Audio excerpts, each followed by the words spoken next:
ఏ విధంగా చేయగలుగుతామో అన్నది చూసుకుంటే ఫస్ట్ మనం ఏదైతే అనుకున్నామో ఆ సాఫ్ట్వేర్ని ప్రాసెస్ అసెస్మెంట్ చేస్తాం. ఓకేనా? ప్రాసెస్ అసెస్మెంట్ చేసిన తర్వాత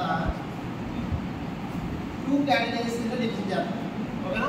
దీన్ని 2 కేటగిరీస్ కింద డివిజన్ చేస్తాం. ఒకటి సాఫ్ట్వేర్ ప్రాసెస్ ఇంప్రూవ్మెంట్ ఒకటి, అలాగే క్యాపబిలిటీ డిటర్మినేషన్ ఒకటి.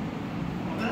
ఇప్పుడు ఈ అవుట్కమ్స్ ఎలా వచ్చిన తర్వాత మనకి ఏంటంటే 2 కేటగిరీలు ఉంటాయి. అంటే ఇంప్రూవ్మెంట్ చేయడానికి 2 డిఫరెంట్ కేటగిరీలు ఉంటాయి. ఐడెంటిఫై ద మాడిఫికేషన్స్, అంటే మనకు వచ్చిన అవుట్పుట్ అనేది ఏదైతే ఉంటుందో అందులో డిఫెక్ట్స్ ఏవైతే ఉంటాయో దాన్ని ఐడెంటిఫై చేసి దాన్ని ప్రాసెస్ అనేది చేయడం. అంటే ఐడెంటిఫై చేసి అవి ఎర్రర్స్ ఏవైతే ఉంటాయో ఆ ఎర్రర్స్ అనేవి ఐడెంటిఫై చేసి రిమూవ్ చేసి ప్రాసెస్ అనేది అవుతుంది. 2 ఐడెంటిటీ, క్యాపబిలిటీ అండ్ రిస్క్. అంటే ఇప్పుడు మనకు వచ్చిన అవుట్కమ్ ఏదైతే ఉంటుందో ఏదైనా మనం కొన్ని వర్క్ చేసేటప్పుడు ఏదైనా ఒక పని చేసేటప్పుడు దాంట్లో డిఫెక్ట్స్ అనేవి వెతికి మనం ప్రాసెస్ అనేది చేస్తే సక్సెస్ అనేది వస్తుంది, అదే అవుట్కమ్ అనేది వస్తుంది. అలా కాకుండా మనకి కొన్ని సందర్భాల్లో రానప్పుడు, అంటే మనం చేసే వర్క్ అనేది అవుట్పుట్ ఇన్పుట్స్ అనేవి క్లారిటీగా ఉన్నాయి కానీ రిజల్ట్ అనేది రానప్పుడు రిస్క్ చేస్తాం.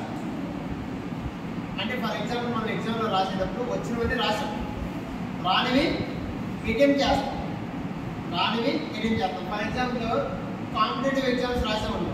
కాంపిటేటివ్ ఎగ్జామ్స్ రాసేటప్పుడు నెగిటివ్ మార్క్స్ ఉండేటప్పుడు మనం దాన్ని రిస్క్ చేసి ఏవైతే క్వశ్చన్స్ ఉన్నాయో ఆ రిస్క్ చేసి కొన్ని ఆప్షన్స్ అనేవి పెడతాం. మేబీ అవి తగిలితే అవి కరెక్ట్ అయితే మనకి 2 మార్క్స్ వస్తాయి, లేదన్నప్పుడు 1 మార్కు క్యాన్సిల్ అవుతాయి. నెగిటివ్ మార్క్స్ మీద అంటే వచ్చినవి ఏవైతే ఉన్నాయో ఎగ్జామ్స్లో ఫుల్ఫిల్గా ఎడిటింగ్ చేస్తే ఏదైతే పాస్ ఆర్ ఫెయిల్ అనేది ఒక కేటగిరీ. ఓకేనా? అలా కాకుండా మనకు తెలియదు కూడా రిస్క్ చేసి మనం వర్కౌట్ చేస్తే అంటే అప్లై చేస్తే మనకి అవి సక్సెస్ అయితే 2 మార్క్స్ వస్తుంది, లేదంటే ఫెయిల్యూర్.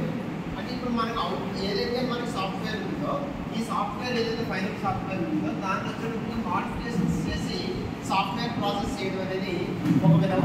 లేదన్నప్పుడు ఆ అవుట్కమ్ వచ్చిందని రిస్క్ చేసి ప్రాసెస్ అప్లై చేయడం ఇంకోటి. ఓకేనా?